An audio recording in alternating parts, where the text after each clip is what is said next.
అండి, welcome to Anu's kitchen. ఈరోజు మన ఛానల్లో ఎలాంటి పప్పులు నానబెట్టకుండా క్రిస్పీగా దోశ ఎలా చేసుకోవాలో చెప్తాను. అలాగే నా స్టైల్లో పల్లి చట్నీ కూడా ఎలా చేసుకోవాలో చెప్తాను.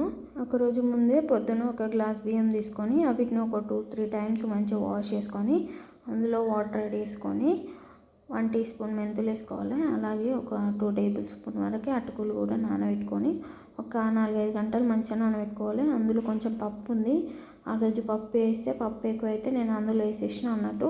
పప్పు వేయకుండా కూడా మంచిగా వస్తుంది. వీటిని మెత్తగా పేస్ట్ చేసుకొని నైట్ మొత్తం అట్లనే పెట్టుకోవాలి. ఇప్పుడు పల్లి చట్నీ ఎలా చేయాలో చెప్తాను. ముందుగా పల్లీలు, పుట్నాలు, ఒక 2 పచ్చిమిర్చి, కొంచెం కళ్యామాకు, కొంచెం కొత్తిమీర, కొంచెం చింతపండు పక్కన పెట్టుకోవాలి. ఇప్పుడు కడాయి వేసుకొని అందులో 1.5 టేబుల్ స్పూన్ ఆయిల్ వేసుకోవాలి. అందులో ఆయిల్ మంచిగా గరమైనాక అల్లం ఎల్లిగడ్డ వేసుకోవాలి. నాకు అల్లం ఎల్లిగడ్డ ఫ్లేవర్ అంటే ఇష్టం కాబట్టి నేను ముందుగానే వేసుకున్నా. తర్వాత కొన్ని జీలకర్ర వేసుకోవాలి. తర్వాత కట్ చేసుకున్న పచ్చిమిర్చి, కొత్తిమీర వేసుకోవాలి. తర్వాత అందులోనే కళ్యామాకులు కూడా వేసుకోవాలి. తర్వాత చింతపండు వేసుకోవాలి. అన్నీ ఒకసారి కూడా వేసుకోవచ్చు.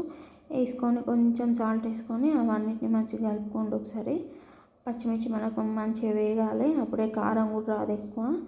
ఇప్పుడు పచ్చిమిర్చి మంచిగా వేగింది. ఇప్పుడు అందులోనే ఒక 1/2 టీ స్పూన్ అంత పసుపు వేసుకోవాలి. ఆ పసుపు కూడా కొంచెం పచ్చివాసన పోయేదాకా మంచిగా కలుపుకోండి ఒకసారి. తర్వాత ఇప్పుడు మనం పుట్నాలు వేసుకోవాలి. ఫస్ట్ ఆ పుట్నాలు వేసుకున్నాక నేనైతే పల్లీలు ముందుగానే వేయించుకొని డబ్బులో పెట్టుకుంటా, అవసరమైతే ఇట్లా చట్నీ వేసుకోవచ్చని. ఇప్పుడు నేను వేయించుకున్న పల్లీలు వేసుకున్నా. వీటిని ఒక్కసారి ఒక 2 మినిట్స్ మంచిగా కలుపుకొని పక్కన పెట్టుకోండి. అవి మంచిగా చల్లారుతాయి. ఇప్పుడు అంతలోపు మనం చూడండి, నాకైతే మంచిగా ఫర్మెంట్ అయింది.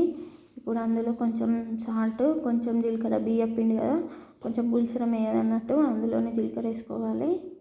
జీలకర్ర వేసుకున్నాక ఒకసారి మంచిగా కలుపుకోండి. సాల్ట్ ఇక మీ టేస్ట్కి తగ్గట్టు వేసుకోండి. ఒకసారి మంచిగా కలుపుకున్నాక వాటర్ ఏమన్నా అవసరం అయితే వేసుకోండి. నేనైతే కొన్ని అట్లా వేసుకున్న వాటరు. ఇప్పుడు అది మంచిగా కలుపుకొని పక్కన పెట్టేసరికి మనకు చల్లారినాయి అన్నట్టు. ఇప్పుడు ముందుగా మిక్సీ పట్టుకోవాలి. అందులోనే తగినంత మీకు సాల్ట్ వేసుకోండి. సాల్ట్ వేసుకొని వీటిని మెత్తగా పేస్ట్ చేసుకోండి. నేను మళ్ళీ అస్సలు పోపేయ, అనవసరంగా ఆయిల్స్ యూజ్ చేయకండి. మనం ఆల్రెడీ అన్నీ అందులోనే ఆయిల్ వేసి ఫ్రై చేసినాం కాబట్టి. ఇప్పుడు దోశ మంటని హై ఫ్లేమ్లో పెట్టుకొని పెనం మంచిగా గరమైనాక కొన్ని నీళ్ళు చల్లుకొని ఇప్పుడు మంటని లో ఫ్లేమ్లో పెట్టుకొని దోశ వేసుకోండి. మనకి సేమ్ పప్పులు వేసుకుంటే ఎట్లా దోశ వస్తుందో అట్లనే వస్తుంది. బియ్యం పిండితో కూడా టేస్ట్ మాత్రం మస్తు ఉంటుంది. మనం అటుకులు వేసినాం కాబట్టి అది మంచిగా ఫర్మెంట్ అవుతుంది కూడా. ఇప్పుడు నేనైతే నెయ్యి వేసుకుంటున్నా, మీరు కావాలంటే కూడా ఆయిల్ వేసుకోండి. మంటని మీడియం ఫ్లేమ్లో పెట్టుకోండి. అది మంచిగా మనకు తెలుస్తుంది అది అయిందో లేదో. కొంచెం ఇట్లా లావటి చెక్ చేయండి.